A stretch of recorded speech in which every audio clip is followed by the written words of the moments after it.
मोमोज और सूप के लिए चीन की सड़कों पर उतरे हैं लाखों छात्र। रात में 50-50 किलोमीटर तक चला रहे हैं साइकिल। जानेंगे आखिरकार क्यों टेंशन में आ गए हैं शी जिनपिंग। तो वहीं दूसरी तरफ स्क्रीन पे एक तस्वीर को देख रहे हैं। ये तस्वीर बांग्लादेश से निकल कर आई है। आखिरकार क्या चल रहा है बांग्लादेश के अंदर? जियोपॉलिटिक्स में बहुत कुछ चल रहा है। हमेशा की तरह जानने को मिलेगा बहुत कुछ। आइए जानते हैं इन खबरों को विस्तार से। चीन के हेनान प्रांत में रात में साइकिल चलाने का ट्रेंड आज के समय इतना बढ़ गया है कि सरकार हैरान है। 4 चीनी छात्रों ने डपलिंग और सूप के लिए 50 किलोमीटर की यात्रा तय करके इस ट्रेंड की शुरुआत शुक्रवार को कथित तौर पर इसमें 1 लाख लोग शामिल हुए। इस कारण प्रमुख सड़कों पर जाम लग गया। अधिकारी भी इतनी बड़ी संख्या में लोगों को देखकर हैरान रह गए। छात्रों का झुंड पब्लिक शेयर बाइक पर के जरिए इस ट्रेंड में शामिल हुआ। कई घंटों तक यह चला। छात्र झेंगजो में अपने परिसर से हेनान प्रांत होते हुए कई घंटों की यात्रा कर प्राचीन शहर कैफेंग पहुंचे। हेनान यूनिवर्सिटी के छात्र लियू लुलू ने चाइना डेली को बताया कि लोगों ने एक साथ गाना गाया, एक दूसरे का उत्साह बढ़ाया। मैं युवाओं के जुनून को महसूस कर सकता हूं। यह बाइक राइड से बड़ी चीज है। अधिकारियों के मुताबिक कैफेंग शहर की क्षमता जल्द ही खत्म हो गई। यहाँ आवास, रेस्टोरेंट, सार्वजनिक स्थान खचाखच भर गए। लोगों की साइकिलिंग का वीडियो सोशल मीडिया पर आया। वीडियो में हजारों लोग 6 लेन वाले ज़ेंकाई एवेन्यू ज़ेंगजो बहुत छोटे कैफेंग के सड़कों के बीच एक्सप्रेस वे पर साइकिल चलाते दिखे। चीन की स्थानीय सरकारें इतने छात्र को देखकर हैरान हो गई है। अधिकारी लाउड स्पीकर के जरिए छात्रों से वापस लौटने का अनुरोध कर रहे थे। वे छात्रों को मुफ्त बस सुविधाएं दे रहे थे जो उन्हें उनके गंतव्य तक छोड़ने का काम करती। शुक्रवार जैसी घटना फिर न हो, इसके लिए अधिकारियों ने वीकेंड पर सड़कों और साइकिल पंथों पर अस्थायी प्रतिबंध की घोषणा कर दी। इसके अलावा बाइक और शेयर ऐप ने चेतावनी दी कि वे स्थिति होने पर बाइक को रिमोट के जरिए लॉक कर देंगे। झेंगजो के कुछ विश्वविद्यालयों ने परिसरों में साइकिलों पर प्रतिबंध लगा दिया। साथ ही साइकिल के साथ कैंपस से बाहर जाने वाले छात्रों को भी पास की जरूरत होगी। साइकिलिंग का ट्रेंड जून में शुरू हुआ जब झेंगजो यूनिवर्सिटी के 4 छात्रों ने कैफेंग के एक प्रसिद्ध डपलिंग और सूप की दुकान तक जाने के लिए कई घंटों तक साइकिल से यात्रा की। उनकी यात्रा से जुड़े पोस्ट ने सोशल मीडिया पर ध्यान आकर्षित किया। इस ट्रेंड ने जोर पकड़ लिया और छात्र लगातार इसमें शामिल होने लगे। कैफेंग घरेलू पर्यटकों को चाहता है, ऐसे में छात्रों का आना उनके लिए अच्छी खबर थी। पिछले वीकेंड पर 2000 लोग साइकिल से पहुंचे। बाद में ये संख्या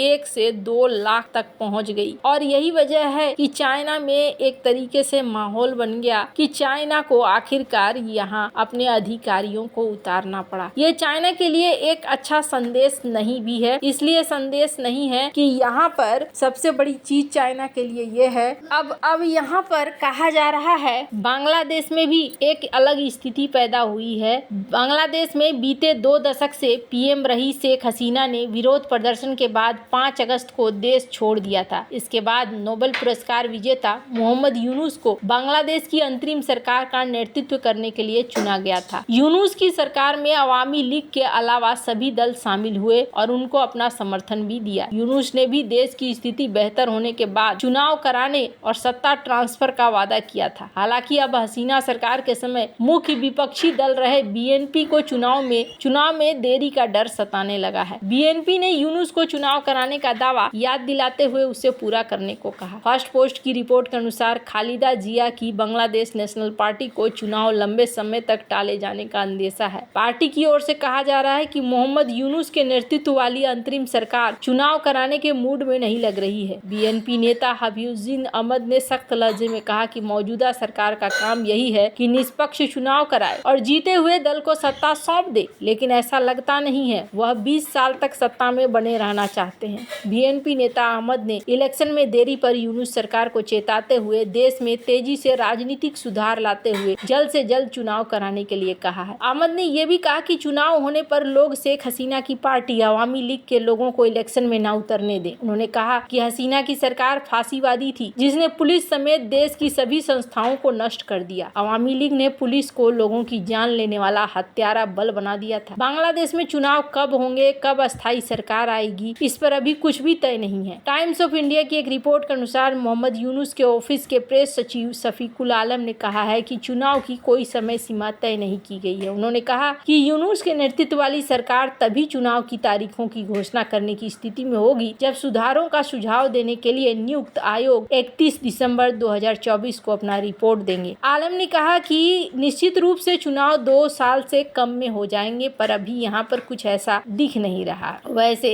एक टेंशन मोहम्मद यूनुस और खालिदा जिया दोनों को लग रहा है कि कहीं यहाँ वापस ना आ जाए शेख हसीना, क्योंकि वहाँ की अपदस्थ प्रधानमंत्री शेख हसीना भारत में शरण ली हुई है। बांग्लादेश में भारत विरोधी राजनीतिक धार्मिक दल खुलेआम चाल चल रहे हैं। बांग्लादेश की राजनीति से वर्तमान में 3 संकेत मिल रहे हैं। पहला, मोहम्मद यूनुस के नेतृत्व वाली अंतरिम सरकार पर नए सिरे से संसदीय चुनाव कराने की जिम्मेदारी है, लेकिन वह शेख हसीना के राजनीतिक संगठनों पर कड़ा प्रहार कर रहे हैं। दूसरा, हसीना खेमा संकेत दे रहा है कि एक राजनीतिक पुनरुद्धार योजना पर काम चल रहा है और उसकी अवामी लीग सत्ता की सीट से शेख हसीना के अचानक पतन के बाद अपने पैर जमाने के लिए मैदान में उतर रहे हैं। शेख हसीना समर्थकों और पार्टी कार्यकर्ताओं के खिलाफ हजारों मामले दर्ज करने, उनमें से सैकड़ों को गिरफ्तार करने के बाद यूनुस सरकार ने न केवल अवामी लीग, उसके संरक्षण के खिलाफ मामले दर्ज किए, बल्कि मुक्ति संग्राम की विरासत को बदनाम करने के लिए भी एक नया कदम उठाया है। बांग्लादेश के 1971 के मुक्ति संग्राम के दौरान युद्ध अपराधों की सुनवाई के लिए 2009 में हसीना द्वारा स्थापित अंतर्राष्ट्रीय अपराध न्यायाधिकरण ने इस सप्ताह उनके करीबी सहयोगियों, पूर्व सेना प्रमुख जियाउल हसन, 10 पूर्व मंत्रियों, एक सेवानिवृत्त सहित कुल 20 व्यक्तियों को सम्मन जारी कर दिया। माना जा रहा है कि ये कोशिश कर रहे हैं कि किसी तरीके से यहाँ पर शेख हसीना फिर से वापसी न कर पाए। इसी बीच ना ये तस्वीर बहुत ज्यादा चर्चा में आई है कि आखिरकार बांग्लादेश के अंदर क्या हो रहा है। स्क्रीन पर एक आर्टिकल देख सकते हैं, Bangladesh USA land force talk. ये 31 अक्टूबर 2024 का ये फोटो है और इस फोटो के आने के बाद दुनिया भर में इस बात की चर्चा होने लगी कि ऐसा लगता है जैसे बांग्लादेश ने सेंट मार्टिन द्वीप को दे दिया है। ये तस्वीर बड़े बवाल का कारण बनी और कहा जाने लगा कि यहाँ पर बांग्लादेश लगता है पीछे हट रहा है और इसने दे दिया है। अगस्त में शेख हसीना के निष्कासन के बाद बांग्लादेश में अंतरिम सरकार के सत्ता में आने के कई महीनों बाद अधिकारियों ने ऑनलाइन साझा किए गए एक भ्रामक दावे का खंडन किया कि वरिष्ठ सैन्य नेताओं को बांग्लादेशी द्वीप सेंट मार्टिन को संयुक्त राज्य अमेरिका को सौंपने पर चर्चा करते हुए चित्रित करते दिखाया गया। दोनों सरकारों की प्रवक्ता के अनुसार पोस्ट में बांग्लादेश की राजधानी ढाका में नियमित मामलों में चर्चा करने के लिए सैन्य प्रतिनिधियों की बैठक की एक तस्वीर शामिल है। 12 नवंबर 2024 तक कोई आधिकारिक रिपोर्ट नहीं है कि बांग्लादेश ने द्वीप का नियंत्रण यूएसए को दिया हो। फोटो को 1 नवंबर 2024 को फेसबुक पर बंगाली भाषा के कैप्शन के साथ साझा किया गया, जिसमें कहा गया सेंट मार्टिन को सौंपने की प्रक्रिया समाप्त हो गई। अफसोस, दुर्भाग्यपूर्ण राष्ट्र एक दिन शेख की बेटी के लिए रोएगा। इसे अपदस्थ प्रधानमंत्री शेख हसीना की अवामी लीग पार्टी के छात्र शाखा बांग्लादेश छात्र लीग के एक पूर्व नेता ने साझा किया था। हसीना को सत्ता से बेदखल किए जाने के बाद ये चीजें यहाँ पर देखने को मिली थी। हालांकि ये खारिज किया गया, कहा गया नहीं, पर यहाँ पर ये भी कहा जा रहा है कि अमेरिका की आर्मी यहाँ पर